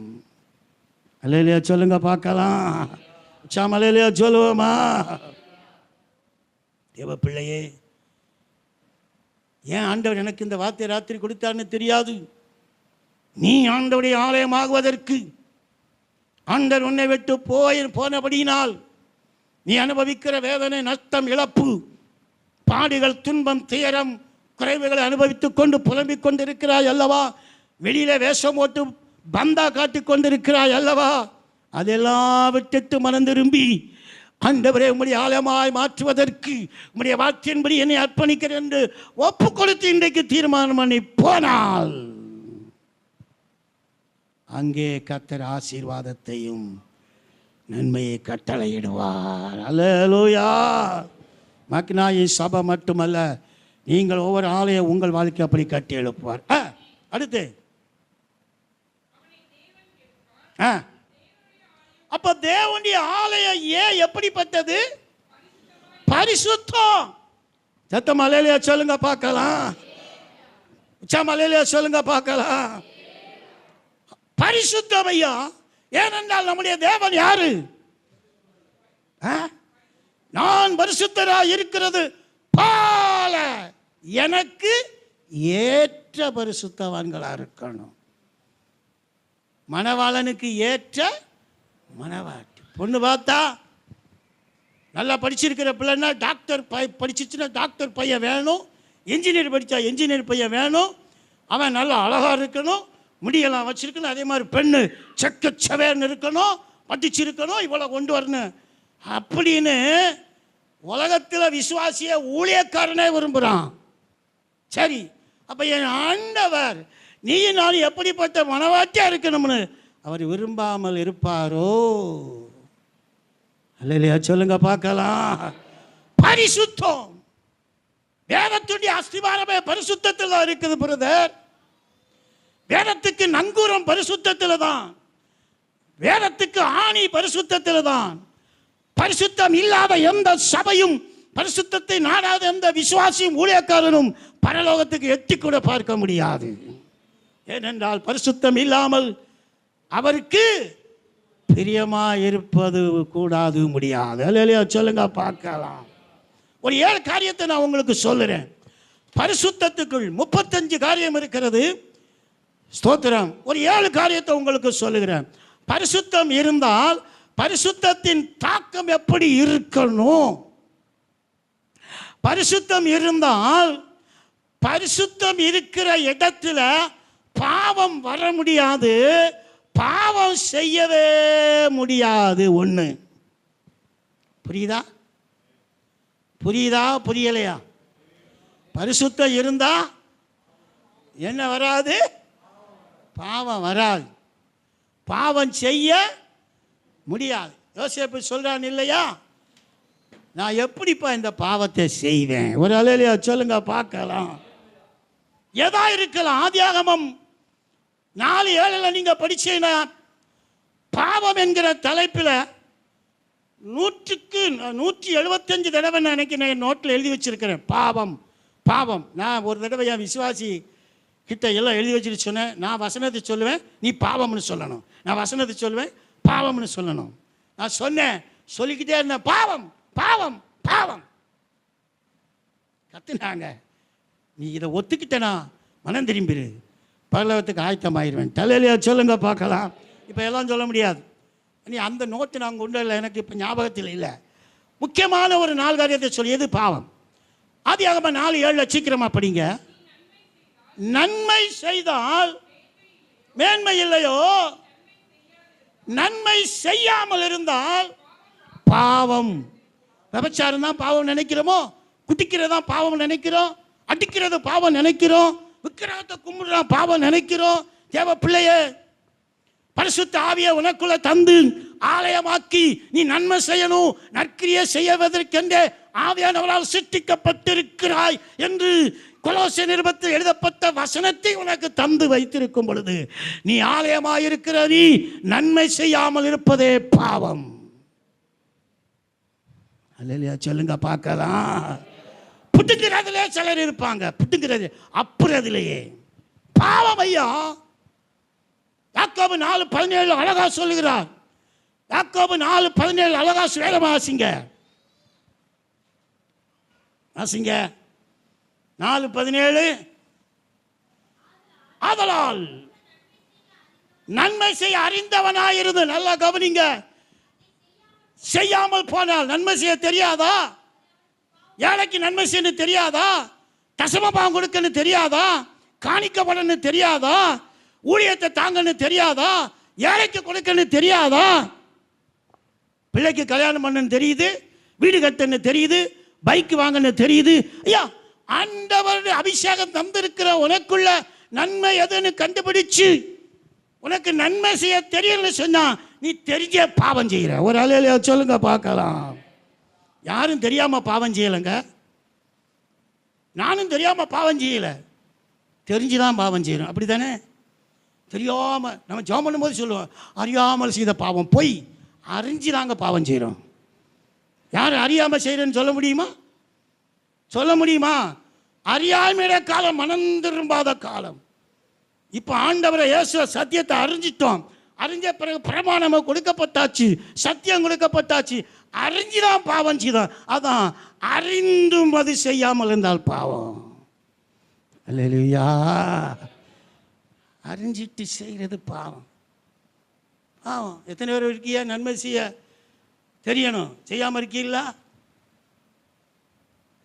நீங்கள் மட்டும் வருஷம் 1ஆம் தேதி வந்தால் 50,000 ரூபாய்க்கு ட்ரெஸ் எடுக்கிறிய, உங்கள் பக்கத்து வீட்டில் ஒரு ஏழை இருக்குது, இல்லை உங்களுக்கு தெரிஞ்ச ஏழை குடும்பம் இருக்குது, 50,000 ரூபாய்க்கு வாங்குறத ஒரு 20,000 ரூபாய்க்கு 30,000 ரூபாய்க்கு வாங்கிட்டு ஒரு 20,000 ரூபாய்க்கு ஏழைக்கு எடுத்து கொடுக்கலாம்ல? உங்களுக்காக பிரயாசப்படுகிற ஊழியக்காரனுக்கு எடுத்து கொடுக்கலாம் அல்லவா? உங்களோடு ஒத்துழைக்கிற விசுவாச சகோதரனுக்கு கொடுக்கலாம் அல்லவா? ஏன் அநாத ஆசிரமம் இருக்கிறது, முதியோர் இல்லம் இருக்கிறது, அவர்களுக்கெல்லாம் நன்மை செய்யலாம் அல்லவா? எங்களுக்கு இல்லை பாஸ்டர், நாங்கள் எப்படி பாஸ்டர் செய்வோம்? உனக்கு இல்லாதது நீ செய்யாதனால உனக்கு இல்லை. ஒரு அலையிலையா சொல்லுங்க பார்க்கலாம். பாவத்தில் கிடக்குது இன்னைக்கு திருச்சபை மக்கள். நீங்க ரட்சிக்கப்படாத எவ்வளவு நன்மை செய்யறான், இஸ்லாமியர் எவ்வளவு நன்மை செய்யறாங்க. ஆனால் பெந்தகோஸ்துக்காரன் ஊழியக்காரன் விசுவாசி புட்டுங்கு புட்டுங்கு புட்டுங்கு புட்டுங்கு புட்டுங்கிறது தான் வேலை. விசுவாசி ஊழியக்காரன் புடுங்கிறது, ஊழியக்காரன் விசுவாசி புடுங்கிறது. பாவம். அல்லேலூயா. ஊழியக்காரங்க செய்கிறத செய்வாங்க. யாராக இருந்தாலும் தேவ பிள்ளையே, நன்மை செய்யாமல் இருப்பது பாவம். நீதிமொழிகள் 10:19 வேகமாக வாசிங்க. பாவம் ஒரு சிலது மட்டும், நம்ம நடைமுறையில் இருக்கிறத மட்டும் ஷார்ட்டாக சொல்லுறேன். நீதிமொழிகள் 10:19 சொற்களின் மிகுதியில்.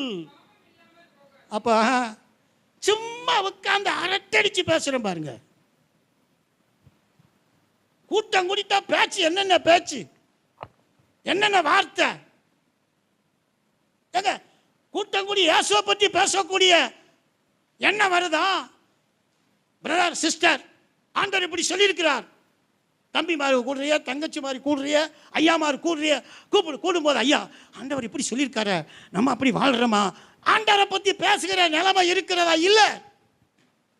எதெல்லாம் பேசி, யார் யாரையோ பேசி, எப்படியோ பேசி பேசி பேசி சொற்களை மிகுதியாக்கி எதை யாரா மாறிடுதோ அதான் சியோனில் பாவிகள் தவிக்கிறார்கள். அல்லேலூயா. சமலேலியா சொல்லுவோமா? சமலேலியா சொல்லுவோமா? 1 சாமுவேல் 3:13 வேகமா படிங்க கொஞ்சம். யூதா 1:11 ஒரு ஆள் எடுத்து வச்சுக்கோங்க. 1 சாமுவேல் 3:13 வேகமா. ஒரு ஆள் யூதா 11 எடுத்து வச்சுக்கோங்க. சாபத்தை வர பண்ணுகிறதை ஏலி பாஸ்டர் அறிந்திருந்தும் என்னாச்சு? அவர்களை அடக்காமல் போன பாவம். என்னையா பாவம்? யார் அடக்கல? பாஸ்டர் அடக்கல. என்ன? பக்கத்து வீட்டுக்காரன் அடக்கல. என்ன? பிசாச அடக்கல. என்ன? பிள்ளைய அடக்கி ஒடுக்கி கீழ்ப்படிய பண்ணி ஒழுக்கத்தில் வளர்க்கலனா அது என்னது? சொல்ல மாட்டேங்கல. சத்தியம், சத்தியத்தையும் அறிவீர்கள், சத்தியம் உங்களை. பாவம். இன்னைக்கு நிறைய பிள்ளைகளை மனம்போல பெந்தகோஸ்து விசுவாசி ஊழியக்காரர் வளர்த்து விடுறான். பிள்ளை நெஞ்சில் மதியினம் ஒட்டி இருக்கிறது. அந்த பிள்ளை பெற்றோர்களுக்கு வெட்கத்தை உண்டு பண்ணி விடுகிறது. ஒரு அலையில சொல்லுவாமா? நிறைய அனுபவத்தில் பார்க்கிறேன். தாய் தகப்பனும் ஒரு ஊழியக்காரன் நிமித்தம், ஊழியக்காரன் பிள்ளை நிமித்தம் ஊழியக்காரன் மனைவி தூக்கு போட்டு செத்து கொண்டார்கள். விசுவாச குடும்பத்தில் சாவு நடந்திருக்கிறது. உலகத்தான் வீட்டில் நடக்கிறது. காரணம் பிள்ளைகளை வளர்க்காத பாவம். ஏலிய போல பெற்றோர்களை சாகடிக்கிறது. புரிஞ்சுக்கோங்க. பிள்ளையை ஒழுக்கத்தில் வளர்க்கணும், உத்தமத்தில் வளர்க்கணும், சரியாக வளர்க்கணும். கர்த்தர் தானே நம்ம சொல்கிறோம்ல, பிள்ளைகள் யாரால் வருகிற சுதந்திரம். அப்போ எப்படி வளர்க்கணும்? ஆண்டவர்கிட்ட கேட்டு வளர்க்கணும். நீ கொடுத்த பிள்ளைப்பா, இந்த பிள்ளை எப்படி வளர்க்கணும், எப்படி ட்ரெஸ் பண்ணணும், எப்படி அலங்கரிக்கணும், என்ன படிக்க வைக்கணும், எப்படி உடுக்கணும், எங்கே அனுப்பணும், என்னெல்லாம் செய்யணும், அது மட்டும் கர்த்தர் கொடுத்த சுதந்திரம். வளர்க்கும் போது உனக்குள்ள நினைக்கிறியா? கர்த்தர் கொன்றுவார். அல்லேலூயா சொல்லுங்க பார்க்கலாம். சத்தம் அல்லேலூயா சொல்லுவோமா? ஒருவேளை என் பிரசங்கம் எல்லாருக்குமே கடுமையாக தான் இருக்கும். அதனால் ஒரு தடவை கூப்பிட்டா மறு தடவை என்னை கூப்பிட மாட்டாங்க. அதை பற்றி எனக்கு கவலையே இல்லை. ஒரு அல்லேலூயா சொல்லுங்க பார்க்கலாம். தீவிலே சொல்லுவாங்க, தோமஸ் குட்டி பாஸ்டர் ஆத்தாடி எப்படிம்பாங்க. தேவ பிள்ளையே, ஆரம்பத்திலிருந்து வளர்ந்தது அந்த சத்தியத்துக்குள்ள. என்னால் அந்த சத்தியத்தை மாற்ற நினைக்கிறேன். இது வரைக்கும் முடியலைங்க. இது வரைக்கும் முடியலை. ஏன்னா நான் மாற்றிட்டேன்னா கர்த்தனை கொன்னுடுவார். இல்லையா சொல்லுங்க பார்க்கலாம். பாவம். அடுத்து ஒரு பாவம். இவர்களுக்கு ஐயோ, காயினுடைய வழியில் நடக்கிறவர்களும் பிழையாம் கூலிக்காக செய்த வஞ்சகத்தில் விரைந்து ஓடி கோராக போல எதிர்த்து பேசின பாவம். அப்ப எதிர்த்து பேசுவது என்னது? நான் சொன்ன 178 பாவமா? இன்னும் கண்டுபிடிச்சிக்கிட்டு இருக்கிறேன். 200 சில்லற. அல்லேலூயா சொல்லுங்க பார்க்கலாம். சத்தமா அல்லேலூயா சொல்லுவோமா? எதிர்த்து பேசாத, எதிர்த்து பேசாத. புருஷன்ட்ட மனைவி எதிர்த்து பேசாத, பெரியவங்கிட்ட எதிர்த்து பேசாத, ஊழியக்காரன் எதிர்த்து பேசாத, யார்கிட்ட எதிர்த்து பேசாத. பேச தெரியலன்னா விலகிரு, பேசக்கூடாததை பேசாத. அல்லேலூயா. ஏன்? ஆலயம் எப்படிப்பட்டது? பரிசுத்தமானது. அந்த ஆலயத்துக்குள்ள என்ன வராது? பாவம் வராது. பாவம் செய்ய முடியாது. 4 காரியம்தான் சொல்லியிருக்கிறேன். இந்த 4 காரியத்தில் எந்த காரியத்தில் நீங்கள் விழுந்து கிடந்தாலும் நீங்கள் எழும்பணும், ஆலயமாக கட்டி எழுப்பப்படணும், கர்த்தரால் ஆசீர்வாதத்தை நன்மையை சுதந்திரிக்கணும். 2வது, பரிசுத்தத்துக்குள்ள இருள் இருக்காது, இருள் வராது, வரவும் கூடாது. ஒன்று என்னது? பரிசுத்தத்துக்குள்ள என்ன இல்லை? பாவம் இல்லை. என்ன இல்லை? பாவம் இல்லை. பாவம் செய்ய முடியாது. அழகா சங்கீதத்தில் 1 சொல்லியிருக்கிறது, தேவனுடைய வித்து அவனுக்குள் இருக்கிறபடினால் அவனால் பாவம் செய்ய முடியாதையா. சங்கீதத்தில் படிக்கிறோம், தேவனுடைய வார்த்தை அவனுக்குள் இருக்கிறபடினால் அவன் நடைகளில் ஒன்றும் பிசகுவதில்லை. ஒரு அல்லேலூயா சொல்லுவோமா? சத்தம் அல்லேலூயா சொல்லுவோமா? நடக்கும்போது கால் கூட பிசகிறோம், ஆனா சத்தியம் உள்ள இருந்தா நீ நடையில கூட பிசக மாட்ட. சத்தியத்தின் தாக்கம் அதுதான், பரிசுத்தத்தின் தாக்கம் அதுதான். 2வது இங்க படிக்கிறோம், இருளே இருக்காது. அல்லேலூயா சொல்லுவோமா? இருள் இருந்தா வாசிங்க, ரோமர் 1:21 விளக்கம் சொல்ல நேரம் இல்லை, வசனத்தை சொல்லுறேன். அது ஒரு 4 காரியத்தை சொல்லி முடிக்கிறேன். இருள் இருந்தா வாழ்க்கை எப்படி மாறும்? ரோமர் 1:21 பவுல் தெளிவா எழுதுகிறார்,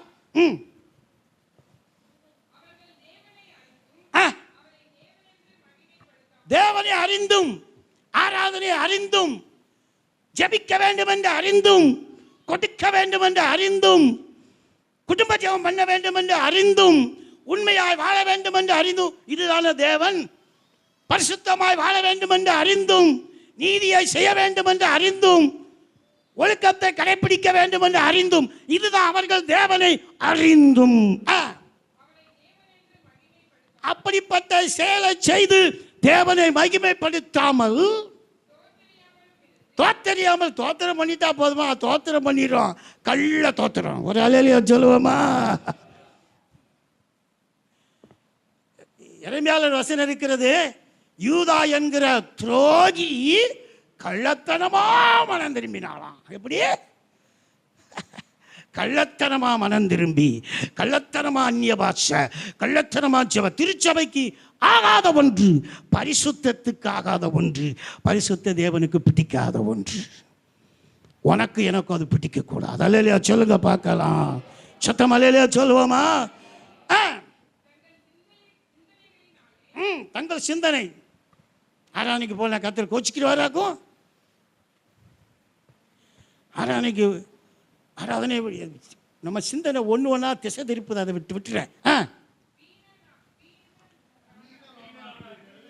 பாருங்க, அந்த சூழ்நிலை நீங்க செயல்போது உங்க வாழ்க்கை வீணா போகுது, தொழில் வீணா போகுது, குடும்பத்தில் வீணு, செலவு வீணு. ஆண்டவருக்கு கொடுக்காத எங்க ஒன்று கொடுப்ப, எங்க இல்லாம கொடுப்போம், எல்லாம் வீணாகுது. அடுத்து ஆமா ஐயா, இருள் வந்துட்டுனா அவருடைய இருதயம் என்ன ஆயிருது? இங்க என்ன அடி அடிங்க, எருவ மாடை என்ன அடி அடிங்க,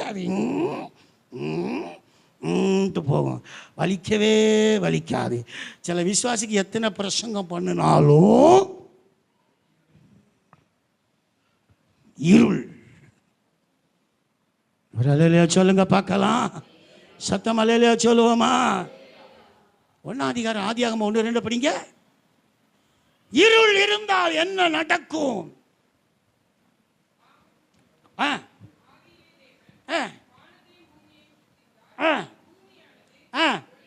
ஒழுங்கின்மையும் வெறுமையுமா இருந்தது.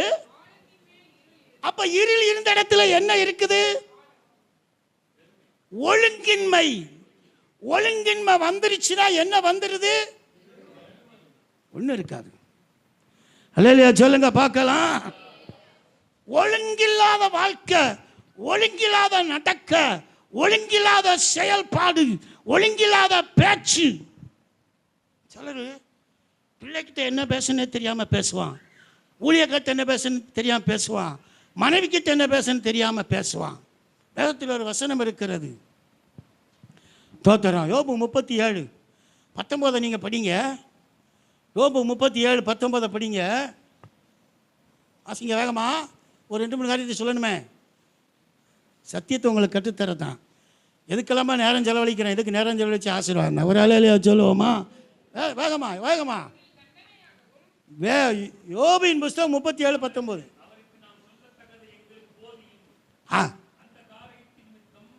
அந்த காரியமா? அந்த காரத்து நிமித்தம், இருள் நிமித்தம் முறை தப்பி, மனைவி கிட்ட முறை தப்பி பேசுறல்ல, அண்ணன்ட்ட முறை தப்பி பேசுறல்ல,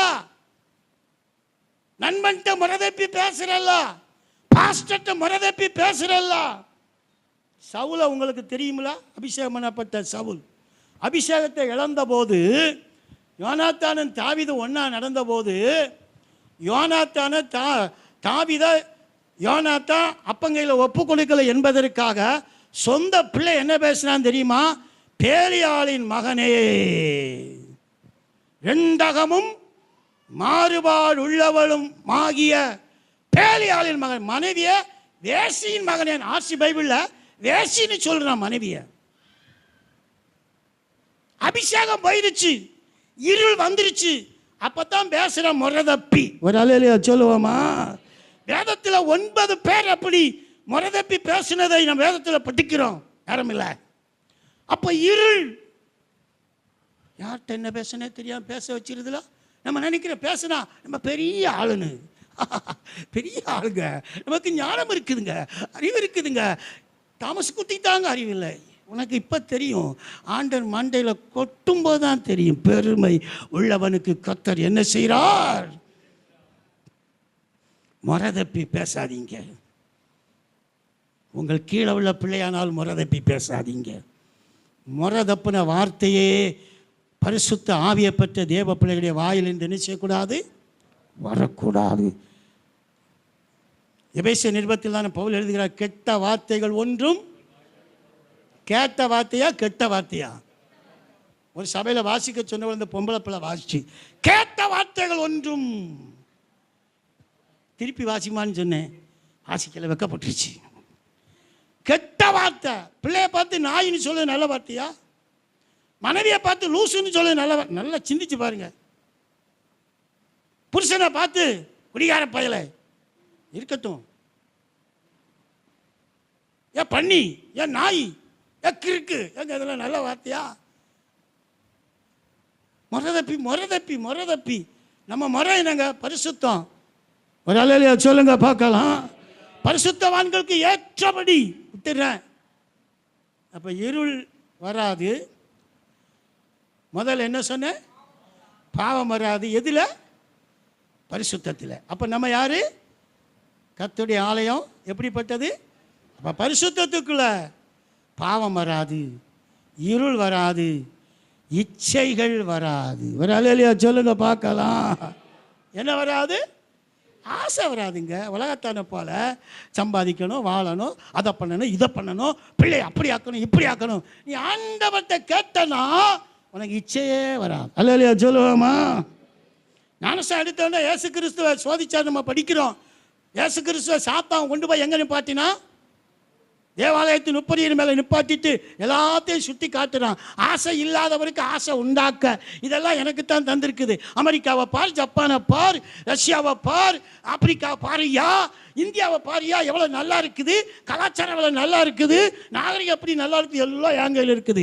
நீ கொஞ்சம் குஞ்சிட்டு அப்படி கும்பிடி பத்தனை எல்லாம் உனக்கு தந்துடுறேன். அப்போ இதெல்லாம் காட்டுறான். அமெரிக்காவை காட்டி ஆசையை உண்டு பண்ணுறான், ரஷ்யாவை காட்டி ஆசையை உண்டு பண்ணுறான், ஆப்பிரிக்காவை காட்டி இப்படி தாங்க பழத்தை காட்டி ஆசையை உண்டு பண்ணி பாதியா மாத்தினான். அல்லேலூயா.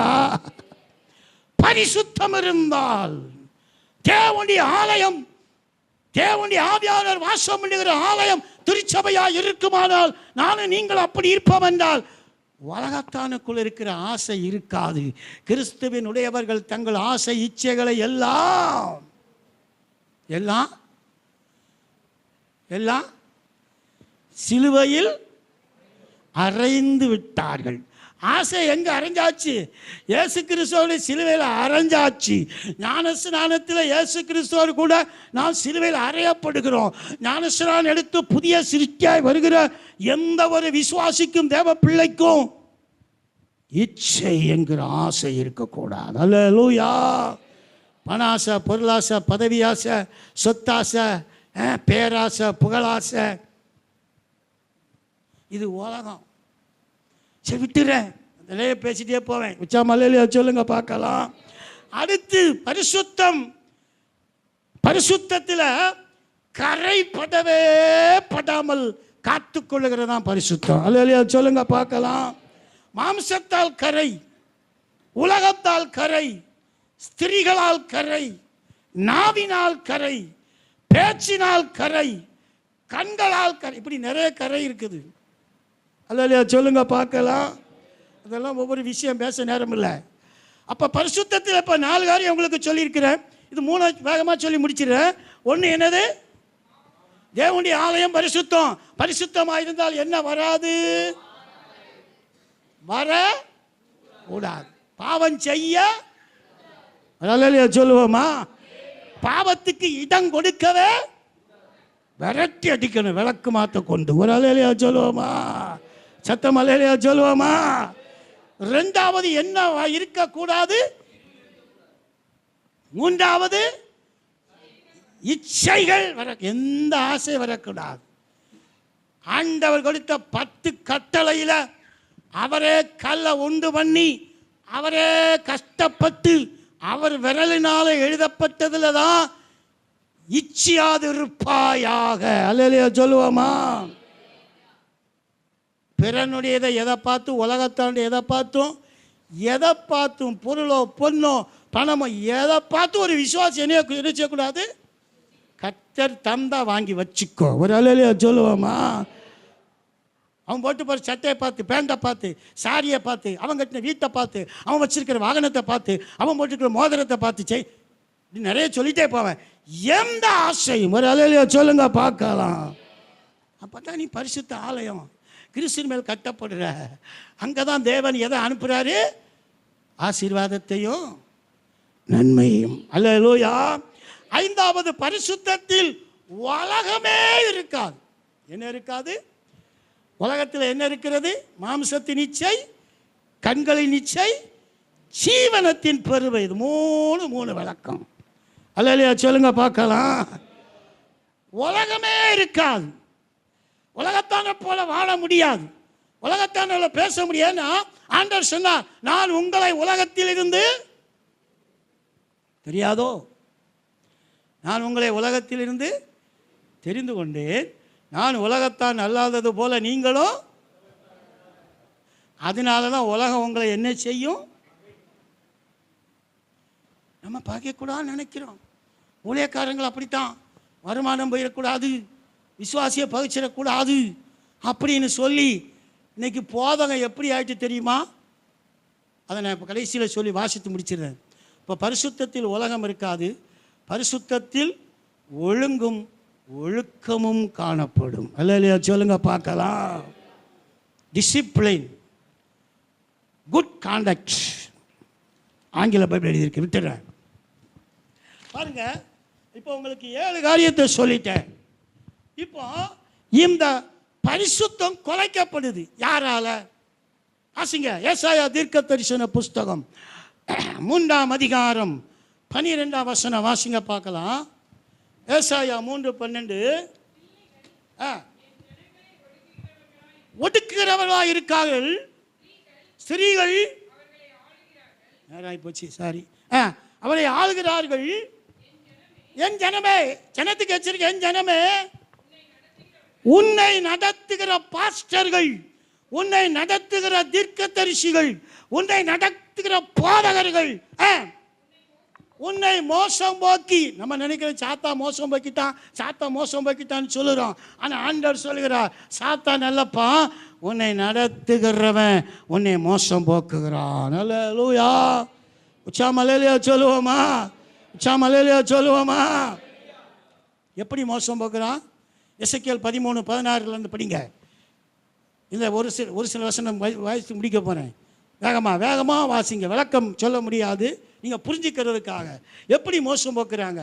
எசேக்கியேல் 13ஆம் அதிகாரம் 16 படிங்க பார்க்கலாம்.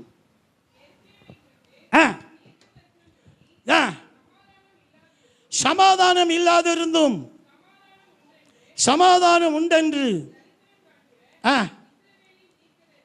தீர்க்கதரிசிகள் தீர்க்கதரிசி இல்லாமல் போயிடுவேன் ஆண்டவர் சாபமே போடுறார். உரைக்கிறார்.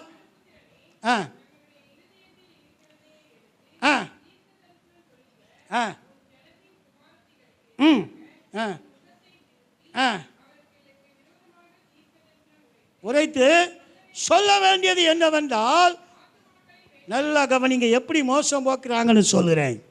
ஆத்துமாக்களை வேட்டையாடும்படிக்கு சகல கைகளுக்கும் தழுவனையும் தைத்து அந்தந்த வயதுள்ளவருடைய தலைக்கு தலையணைகளை உண்டு பண்ணி. எப்படி எப்படி எப்படி எப்படி ஆத்துமாக்களை வேட்டை. எங்கள் ஊழியக்காரன் யாரா மாறிட்டான் சொல்லுங்க, யாரா மாறிட்டான்? வேட்டைக்காரன். மேய்ப்பனா இருக்க வேண்டியவன். மேய்ப்பன் கையில கோலும் தடியும் இருக்கிறது, வேட்டைக்காரன் கையில கண்ணியும் வலைகளும் இருக்கிறது. அல்லேலூயா. அந்த அவன் ஆத்துமாக்களை வேட்டையாட என்ன செய்யறானா, சகல கைகளுக்கும் என்ன வைக்கிறான்? இன்னைக்கு சில விசுவாசிகள் அப்படியே தடவணும். அப்சாலம் அப்படியே தடவி தடவி தடவி தடவி முத்தம் கொடுத்து சேர்த்தான். பசுவை கறக்கன்னா தடவணும், வேணு தடவுனா பால் இறக்கும். ஒரு அலையில சொல்லுவாமா? தழுவுறது. இன்னைக்கு விசுவாசிகள் விரும்புறது அப்படித்தான். ஆசீர்வதிக்கவே. நீ 4 பொண்டாட்டி வேணாலும் வச்சுக்க, உனைய கர்த்தர் ஆசீர்வதிப்பாரு. நீ 300 மில்லி 3 பாட்டில் குடிச்சிட்டு வா, கர்த்தர் உன்னை ஆசீர்வதிப்பாரு. நீ போய் உட்கார்ந்து சினிமா பாரு, கர்த்தர் பேசிட்டா. இந்த பாஸ்டர் மாதிரி சூப்பர் பாஸ்டர் யாருமே இல்லை, அப்படிதானே? அல்லேலூயா சொல்லுங்க பார்க்கலாம். எனக்கு இந்த ஆசீர்வாதம் பிரசங்கம் வரவே வராது. இந்த ஆசீர்வாதத்தையே பிரசங்கம் பண்ணுறவனை பிடிக்கவும் பிடிக்காது. கர்த்தருக்குள் நீ சரியாக இருந்தால் உன்னை ஆசீர்வாதம் தேடி வர. அல்லேலூயா. அதான் தழுவன. அப்போ தானே இவனை தள்ளி விட்டா தானே 500 ரூபா கொடுக்கறதுல 5000 ரூபா கொடுப்பான். அந்த வேலை எதுக்குங்க? அந்த பிச்சை எதுக்குங்க? ஒரு அல்லேலூயா சொல்லுவாமா? ஊழியக்காரன் பிச்சைக்காரன் அல்ல, தடவுகிறவன் அல்ல. அவன் மேற்பன் கையில கோல் இருக்குது. தப்பு பண்ணா ஒரு தட்டு, தப்பு பண்ணா ஒரு அடி. ஒரு அல்லேலூயா சொல்லுங்க பார்க்கலாம். சொல்லுறேன். தழுவனைகளையும் தழுவன அந்தந்த வயதுள்ளவர்களுடைய தலைக்கு தழுவன தழுவ தலையன தூங்க போல. அப்படி தானே இன்னைக்கு பிரசங்கம் எப்படி இருக்கணும்? கக்கணி சிரிக்கணும். நல்லாவும் சிரிச்சிச்சு பிரசங்கம் பண்ணான்னு சொன்னணும். கதையை நிறைய சொன்னால் உங்களுக்கு ரொம்ப பிடிக்கும். சத்தியத்தை சொன்னால் பிடிக்காது. நேரம் போய்கிட்டே இருக்கு. அல்லேலூயா சொல்லுங்க பார்க்கலாம். தழுவணும், தலையணை வைக்கணும். அப்படின்னா நல்ல சுயத்துக்கு ஏற்றபடி விசுவாசி சொல்லுகிறபடி, பாஸ்டர் நீங்கள் அன்னைக்கு பண்ண பிரசங்கம் சரியில்லை, இப்படித்தான் பண்ணணும். இப்போ விசுவாசி தான் மேய்ப்பர்களை மேய்க்கிற காலமாக போச்சு. மேய்ப்பர்கள் விசுவாசிகளை மேய்க்கிற காலம் போச்சு. அல்லேலூயா. நான் இந்த காரியத்துக்கு இடம் கொடுக்கவே மாட்டேன். எனக்கு சபையில் வருமானம் இல்லாட்டாலும் பரவாயில்லை. நான் சாப்பாடு இல்லாமல் ஊழியம் செஞ்சுருக்கிறேன். ரேஷன் பச்சரிசியை வாங்கி கஞ்சி வச்சு குடிச்சிட்டு நானும் என் பிள்ளைகளும் ஊழியம் செஞ்சுருக்கிறோம். வஸ்திரம் இல்லாமல் ஒரே வஸ்திரத்தை தேய்ச்சி தேய்ச்சி உடுத்து ஊழியம் செஞ்சுருக்கிறோம். ஆனாலும் தழுவனை வைக்க, தலையணை வைக்க, ஒரு இன்னொரு சபைக்கு போகிற விசுவாசிக்கிட்ட போய் இந்த ஊழியக்காரனை சொல்லி பணத்தை கறக்க, என் சபைக்கு வான்னு சொல்லி கூப்பிடுற பழக்கம் அன்னைக்கும் இல்லை, இன்னைக்கும் இல்லை பிரதர். அல்லேலூயா சொல்லுவோமா? எந்த இடத்துக்கு போனாலும் சத்தியத்தை சொல்லுவேன், நிமிர்ந்து நிற்பேன். பணத்துக்காக அல்ல. எந்த விசுவாசி வீட்டுக்கு போனாலும் பணத்தை எதிர்பார்த்து போக மாட்டேன். போவேன், ஜாம் பண்ணிட்டு வேகாம வருவேன். நீ கொடுத்தா உனக்கு ஆசீர்வாதம், கொடுக்கலனா உனக்கு சாபம். ஒரு அல்லேலூயா சொல்லுவோமா? இன்னைக்கு எல்லாம் தலையணி சரி விட்டுறேன். ஏன் இதை வைக்கிறாங்க? 19ஆம் வசனம். பண்ணுகிறவர்களுக்கு ஐயோ, நீங்கள் என் ஜனத்தின் ஆத்துமாக்களை அப்போ தலையணை வைக்கிறவன் தழுவனை வைக்கிறவன் ஆத்துமாக்களை என்ன செய்கிறான்? அப்போ அவன் யாரு? நீங்கள் வேட்டைக்காரன் கையிலையா இல்லை மேய்ப்பன் கையிலையா? மேய்ப்பன் கையில் என்ன இருக்குது?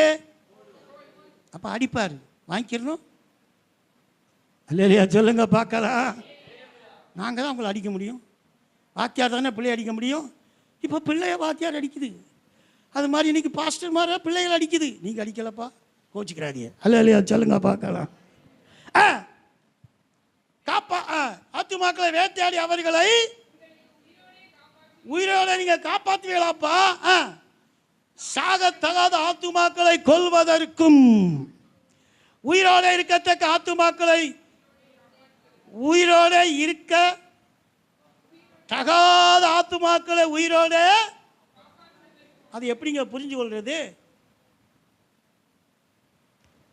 தோத்துறோம். உச்சாம அல்லேலூயா சொல்லுங்க பார்க்கலாம்.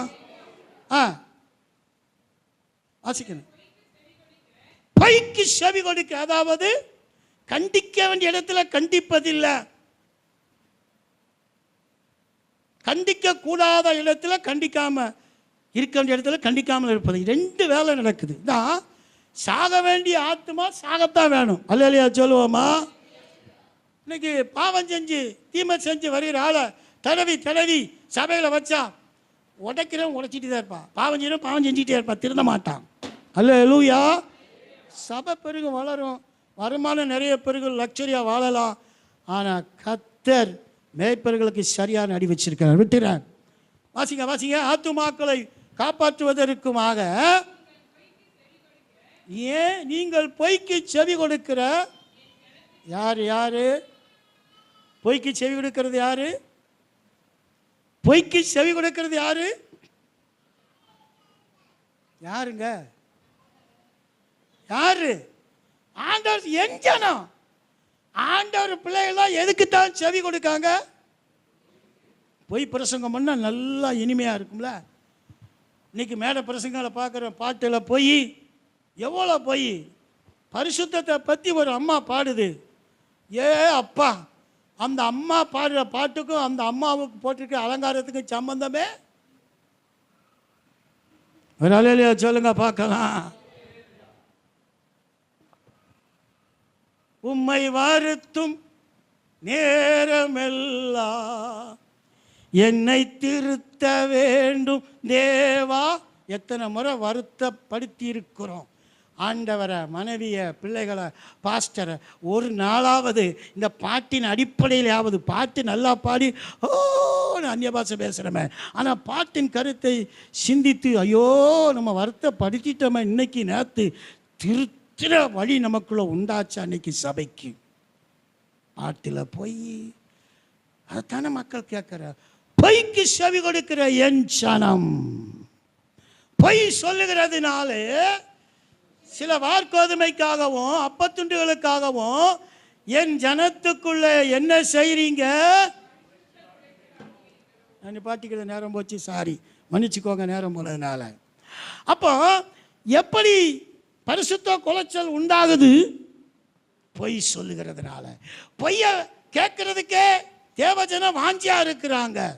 அதனால அந்த பொய்யை விரும்புகிற ஜனத்துக்கு என்ன தலையணையும் தழுவனே போல பிரசங்கம் பண்ணி பரிசுத்த ஆலயத்தை கெடுத்து விடுகிறார்கள். அதனால தான் ஆண்டவர் சவுக்க உண்டு பண்ணி எருசலேம் தேவாலயத்துக்கு போய் என்னுடைய ஆலயம் பரிசுத்த வீடு என்னப்படும், ஜபவீடு என்னப்படும், நீங்களும் எதா மாற்றிட்டீங்க? கள்ள இருக்குங்க, கள்ள போதகம், கள்ள தீர்க்க தரிசனம், கள்ள வெளிப்பாடு, கள்ள பிரசங்கம். இன்னொரு 2 படிக்கிற யோவான் 2:14 என்னை ஆலயத்தை நீங்கள் பிஸ்னஸ் வியாபார வீடு. இன்னைக்கு பெந்தகோஸ் ஊழியம் மாறி ஒரு பிஸ்னஸ் உலகத்தில் எதுவுமே இல்லை. அதனால இப்போ எல்லாரும் ஊழியக்காரனா மாறு நினைக்கிறான். பொம்பளை பிள்ளையெல்லாம் ஊழியக்காரனா கல்யாணம் பண்ண நினைக்கிறாங்க. அல்ல சொல்லுங்க பார்க்கலாம். அதல்ல, நானும் நீங்கள் எல்லாரும் எழும்புவோம். எனவே நாம் தேவனுடைய ஆலயம். தேவனுடைய ஆலயம் எப்படி இருக்கணும்? பரிசுத்தமாக இருந்தால் 7 காரியத்தை சொன்னேன். வேகமாக சொல்லுங்க பார்க்கலாம். ஒன்று, பரிசுத்தமாக இருந்தால் பரிசுத்தத்துக்குள்ளே என்ன இருக்காது? பாவம் இருக்காது. ரெண்டாவது, பரிசுத்தத்துக்குள்ளே என்ன இருக்காது? ரெண்டாவது, ஈருள் இருக்காது. மூன்றாவது, இச்சை இருக்காது. நான்காவது, கரைபடாது. ஐந்தாவது, உலகம் இருக்காது. ஆறாவது, ஒழுங்கு இருக்கும், ஒழுக்கம் இருக்கும். உச்சாமலையிலையா சொல்லுவோமா? உச்சாமலையிலையா சொல்லுவோமா? ஏழாவது, ஸ்தோத்திரம், தேவனுடைய வீடு கள்ளர் குகையா இருக்காது, பிசினஸ் பிளேஸா இருக்காது. அது தேவன் வாசம் பண்ணுகிற தெய்வீக வீடா இருக்கும். அல்லேலூயா. நாம் எப்படிப்பட்ட ஆலயமா இருக்கிறோம்? நம்ம அர்ப்பணிப்போம். நம்முடைய வீடு பரிசுத்தம் இல்லாவிட்டால் நாமே ஆலயமா இருக்கிறோம். நாமே தேவன் வாசம் பண்ணுகிற டெம்பிள், கோயிலா இருக்கிறோம். இந்த ஆலயம் எப்போதும் பரிசுத்தமா இருக்கணும். பரிசுத்தத்துக்கு மாறான எவைகளும் வந்துவிடக்கூடாது. அவைகள் வந்தால் பரிசுத்தத்தில் வைராக்கியமாய் நின்று பரிசுத்த குலைச்சலை நிர்மூலமாக்கி பரிசுத்தத்தில் வளர்கிற ஆலயமாய் நம்மை அர்ப்பணிப்போம். கர்த்தர் அங்கு ஆசீர்வாதத்தையும் மேன்மையை கட்டளையிடுவாராக. ஹல்லேலூயா, ஹல்லேலூயா.